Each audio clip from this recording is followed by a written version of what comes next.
Hey y'all, how we doing today? All right, sorry about that, about the lights there, the neck lights. Anyway, got a truck here I'm working on for a customer.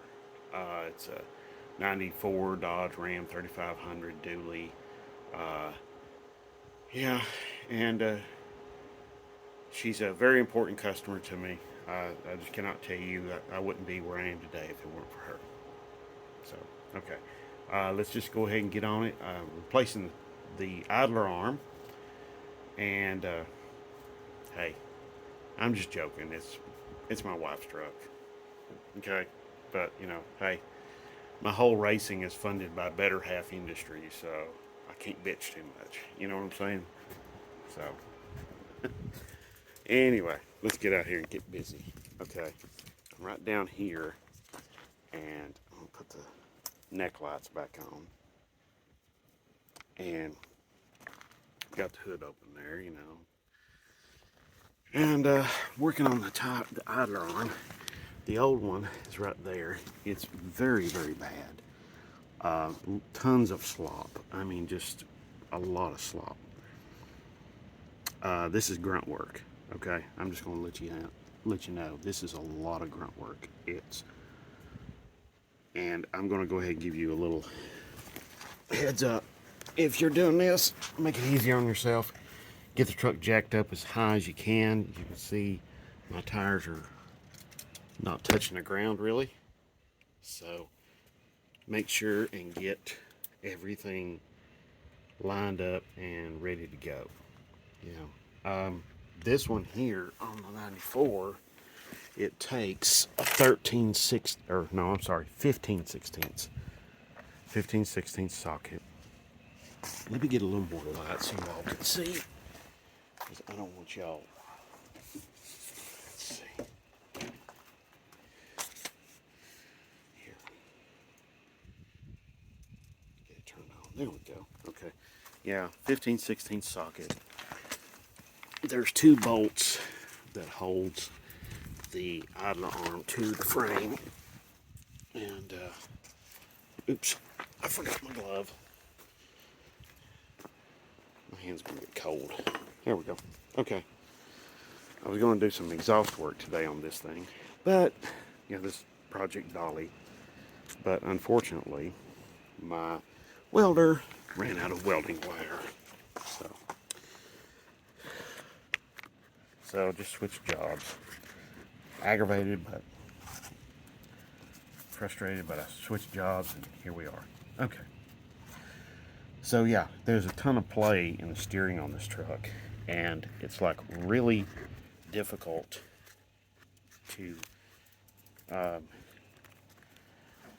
not really difficult, but it is difficult to keep it going in a straight line. And so what you need to do, of course, get a new idler on, but make sure put your grease fittings on first. Okay, go ahead and do that. Put your grease fittings on first before you get this in there, because it's just a little harder to do once you got it in there. And if you can do that first, it just helps you out. So there's where it's located. You're going to need yourself a pickle fork, or what some people call a ball joint separator. I always call them a pickle fork. That's just me. And there's a captured plate in here that captured plate is threaded. So, right. And it stays there. So that's nice. You don't have to hold it or none of that sort of stuff. So, okay. I'm just going to go ahead and put it in there. Put that in there. Tell you what, let's put this on here first. The bolts are the same for both of these, for both of the mounts. And get the hole lined up. There we go. Now it looks like I know what I'm doing. There we go. All right.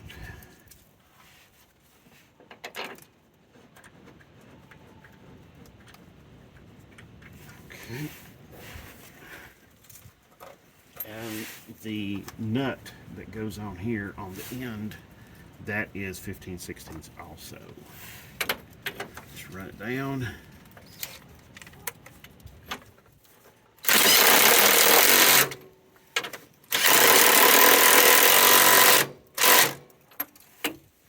So there we go, there's that.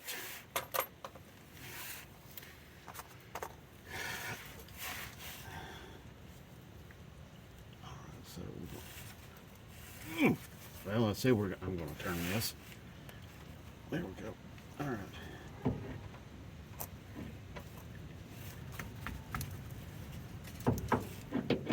There we go. Let's get this thing to twist a little bit.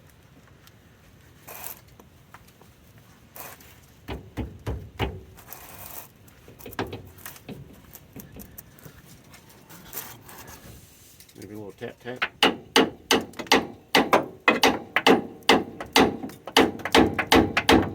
Hey, a little tap tap does it. All right. Okay. Sorry if my head was in the way. My apologies. Just put your castellated nut on. Now to take this summer gun off, it's exactly the opposite. Except for you're going to need to use your pickle fork or ball joint separator, as some people like to call it. Yeah, it's a little windy here, so, but I've got to get something done. So, anyway, take your ball joint separator, pickle fork, put it in there, hit it with a hammer a bunch of times. Make sure to get this thing up in the air before you do it, please. Just make life easier on yourself. Another thing, make life easier on yourself. Do it when it's not cold outside. Whew. It's crazy out here. Okay. All right. So enough of that. Enough of me whining.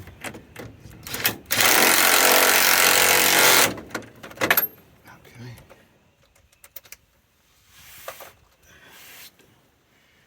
Now, I'm going to run these. I run them down with a little impact there. And I'm going to run them down some more with my ratchet.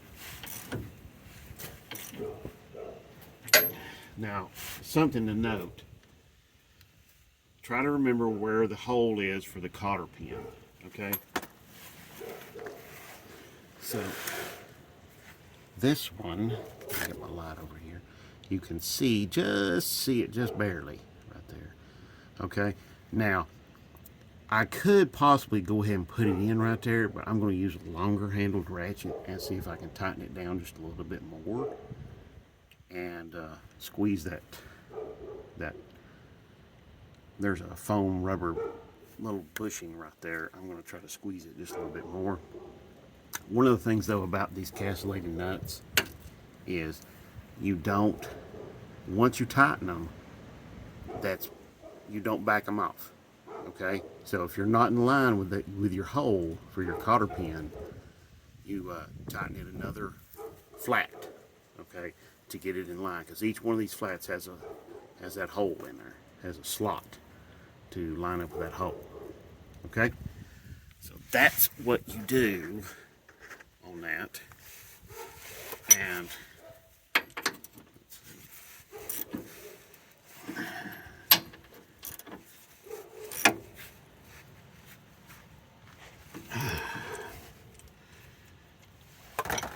let's see.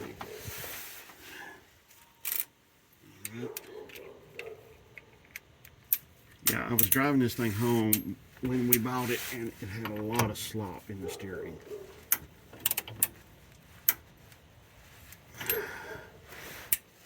That popping that's the ratchet, okay?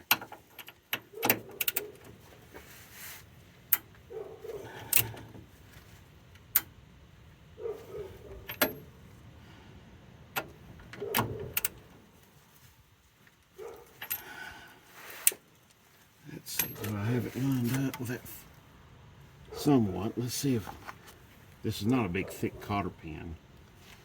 So, let me just see.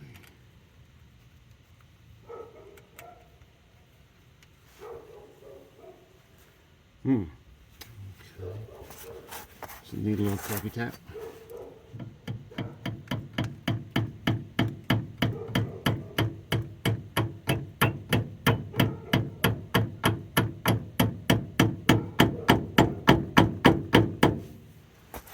Hey, we know. Just a little tappy tap did it. Okay.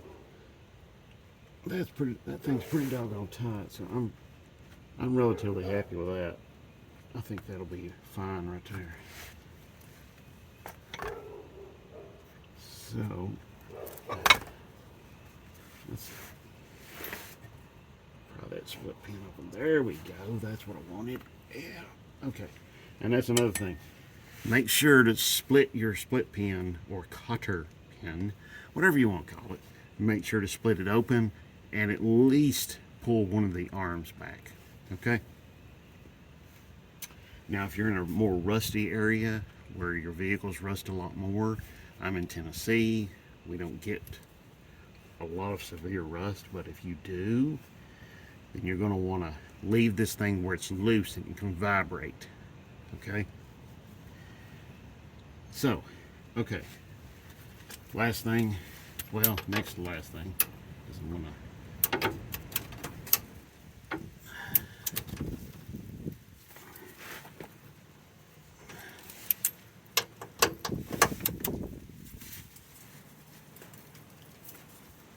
okay. All right. Got that done. Okay. Now I'm going to put a little grease in them, and then that's pretty much it. Not much more to it. I think I'll start with the one that's a little more difficult to get to, which is going to be that one there in the back. Oh, I want to say thank you to everyone who has subscribed and shared and liked the videos. I tremendously appreciate that. And also all of you who have watched the videos. Now what I'm doing is I'm just trying to pump some grease into this thing, but my grease gun is having its own little issues today. Oh, that fitting wasn't tight. How delightful. Okay. Let's see. I'm just going to smear that there on the frame for right now. Possibly smear it around to keep it from rusting. So the fittings were loose. Okay.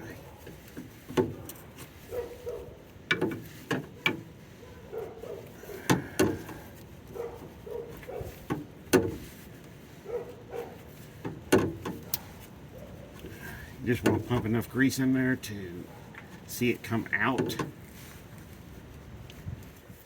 Sometimes you'll hear it. I can hear it on that one. It's probably coming out of the back. Oh, no. This is why my grease fitting, I leave it loose because now it's locked on to the fitting, to the Zerk. Oh, man. I'll tell you what. Ain't one thing, it's another, right?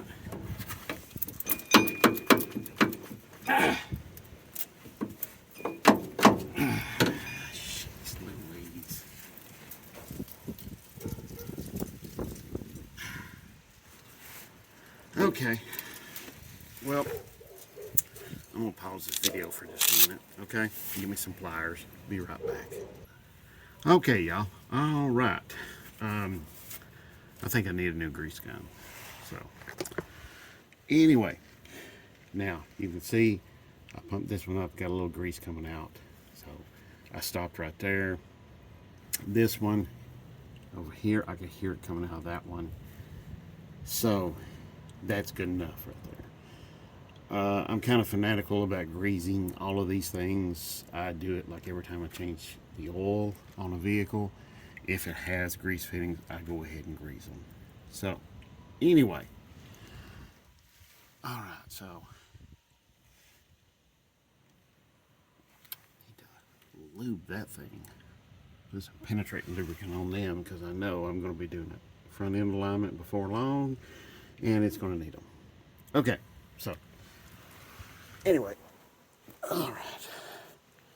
Get the neck lights off. So, anyway, I hope this helps you. The doing the idle arm is great because if you have a ton of slop, this type of steering system is called a parallelogram. Okay, so that basically you've got your outer tie rod end, inner tie rod end. You've got your steering box right here, your pitman arm, your center link. Okay.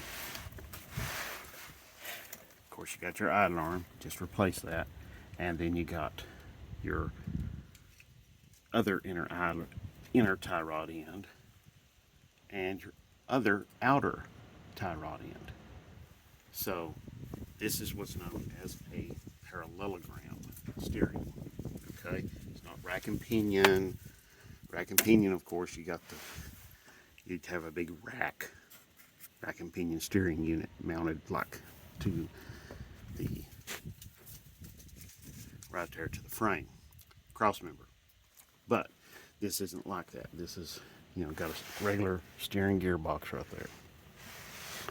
What happens on these is they wear out in here and here, but especially in here, and then they will flop up and down like that. And then when that happens, you will steer it, the wheels will steer, but this will flop up or down, and that will cause slop in the steering system. So, I'll tell you what, I'm not going to start the engine up because it's really loud. I don't have any exhaust, don't have much exhaust on it, so why don't I just try steering it and see what happens when I do that. Yeah. Okay, yeah. Let's see, how's the steering? Okay.